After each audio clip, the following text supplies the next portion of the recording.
Elizabeth Anne Holmes, born 1984, was a Stanford chemical engineering student who left school at 19 to found Theranos, a blood testing startup that promised hundreds of lab tests from a finger prick of blood. She grew up in Washington, D.C. and Houston. Her father, Christian R. Holmes IV, worked in government and at Enron, and her mother, Noel Holmes, worked on Capitol Hill. The story of the determined teen founder disrupting diagnostics became her origin myth. Building the mystique. From 2013 to 2015, Holmes became a media sensation. Theranos announced a national retail partnership with Walgreens in 2013, opening Theranos Wellness Centers and stoking a vision of convenient, low-cost testing on Main Street. Long, reverent magazine profiles followed, most famously Ken Auletta's New Yorker piece, casting Holmes as a visionary democratizing healthcare. She made Women of the Year lists and was hailed as a young billionaire founder. The glow of elite backers on Theranos' board, former Secretaries of State Henry Kissinger and George Shultz, former Defense Secretary William Perry, former Senators Sam Nunn and Bill Frist, generals and Fortune 500 titans, amplified the aura. What Theranos claimed, and what it really did.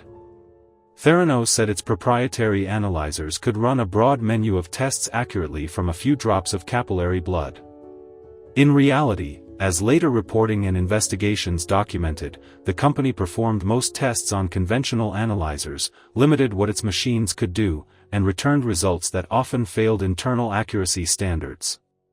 By late 2015, under pressure, the company curtailed fingerstick testing and soon after began shutting down operations. Who uncovered the fraud? The catalytic public exposure came from the Wall Street Journal's John Carreyrou, whose October 2015 investigation revealed Theranos' technological and quality control failures. The stories, published in quick succession, triggered regulatory scrutiny and partner backlash. Inside Theranos, two young employees, Tyler Schultz, grandson of board member George Schultz, and Erica Chung, blew the whistle, sharing concerns with regulators and, ultimately, speaking publicly about the company's practices. CMS later sanctioned Theranos and banned Holmes from operating a lab for 2 years. Regulators and prosecutors followed. In 2018, the U.S. Securities and Exchange Commission charged Theranos, Holmes, and Ramesh Sunny Balwani with massive fraud for misleading investors about technology, finances, and business relationships. The U.S. Department of Justice separately indicted Holmes and Balwani for wire fraud. Holmes was convicted by a jury in January 2022 on 4 investor fraud counts. Who backed her, and why? Holmes drew validation from an extraordinary but oddly mismatched board heavy on statesmen and generals rather than laboratory or diagnostics experts: Kissinger, George Shultz, Perry, Nunn, Frist, Gary Roughhead, James Mattis, Richard Kovacevic, and Riley Bechtel among them. Retail partners like Walgreens, and, earlier, a planned Safeway rollout, gave her consumer reach and credibility. Big-name investors, including Rupert Murdoch and the DeVos family, committed large sums. Murdoch later appeared on the list of victims in the restitution order. Holmes also retained renowned trial lawyer David Boies, whose firm represented Theranos during its aggressive pushback against critics. Together, these allies helped confer prestige that shielded Theranos from basic scrutiny, until the facts caught up. Collapse, convictions, and restitution.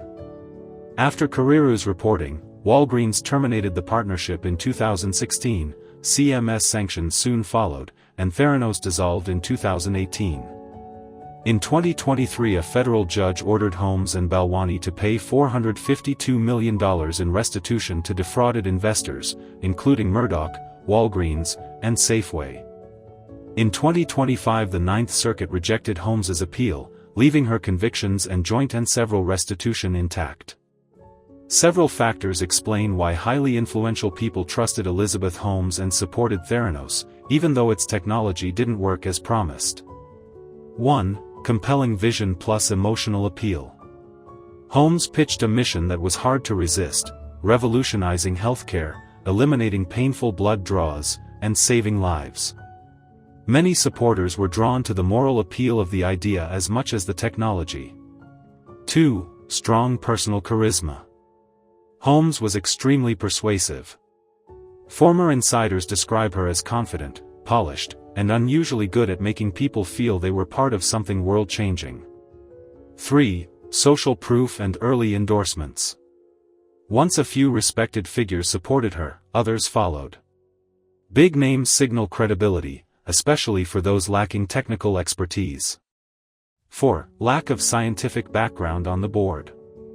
Many board members, for example, former secretaries of state, generals, had enormous power and influence, but not medical or engineering expertise. They weren't equipped to challenge her technical claims. 5. Secrecy framed as protection of IP. Holmes restricted access to the technology and invoked trade secrets as a reason not to show evidence. In Silicon Valley, secrecy is normal, so this didn't raise immediate red flags. 6. Validation through money. High-profile investors created a self-reinforcing cycle. If other reputable investors put in millions, the thinking goes, it must have been vetted. 7. Media hype. Holmes was heavily praised in the press, covers, profiles, conferences. Public validation increased perceived legitimacy. 8. Confirmation bias. People wanted the technology to be true. They believed the story and filtered out warning signs. Holmes's downfall has become a business school case study in due diligence failures, board composition, and the perils of move-fast narratives in regulated science. Investors say they are more skeptical of unverified clinical claims and demand data transparency in health tech, though the venture world's appetite for bold promises hasn't disappeared. The episode also reshaped media and public conversations about founder charisma, reminding audiences that prestige boards and glossy covers are not substitutes for peer-reviewed evidence. Elizabeth Holmes' case offers several powerful lessons about leadership, ethics, investing, science, and human psychology. Here are the most important ones. 1. Vision isn't a substitute for evidence. A compelling mission can inspire people, but it cannot replace data, validation, or scientific rigor. Breakthrough technologies must be backed by transparent testing, independent verification, peer review. Holmes relied on narrative instead of proof, and that eventually collapsed. 2. Charisma can mask serious problems. Holmes was persuasive, confident, and intensely mission-driven. But charisma can create a false sense of competence. Lesson: be skeptical of leaders who rely heavily on image, secrecy, or mystique. 3. Boards need domain expertise. Theranos' board was filled with powerful figures, but almost none had medical or engineering expertise. Strong governance requires technical experts who can challenge assumptions. People willing to ask uncomfortable questions. 4. Due diligence still matters, even in high-growth tech. Investors sometimes follow the herd when big names are involved. But large funds invested in Theranos without inspecting the lab, requesting full data, confirming basic functionality. Lesson: always verify, even when others seem confident. 5. Secrecy can hide red flags.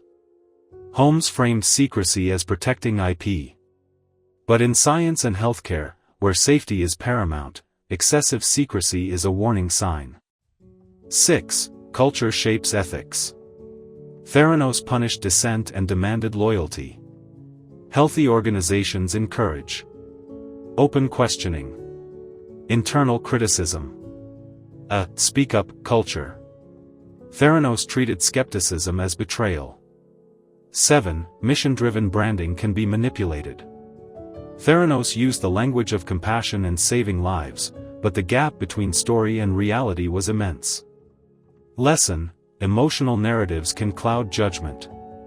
8. Pressure to fake it till you make it has limits.